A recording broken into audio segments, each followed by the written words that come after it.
انا عايز اقول كلام بس مش هينفع. خليه بعد الفتره دي نبقى نقول الكلام اللي احنا عايزينه. بس اقول لك على حاجه بمنتهى الامانه. عرفت ان انت بتخاف ازاي؟ لا مش بخاف، لا انا هنتكلم بس على اللي المفروض كان يبقى رئيس نادي، واخد او مش رئيس نادي، يناطح الفتره اللي فاتت دي مع رئيس مع اي النادي، حد، مع المستشار. اه كان هو حازم امام وعنده كل الصلاحيات، بس هو مشكلته ما اداش حاجه لجماهير الزمالك ان هي تتعكز عليه، ان هي تميل عليه.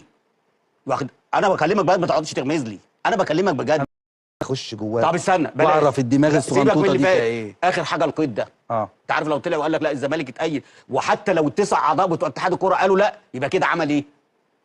لا عمل غلط. غلط ايه؟ عمل غلط.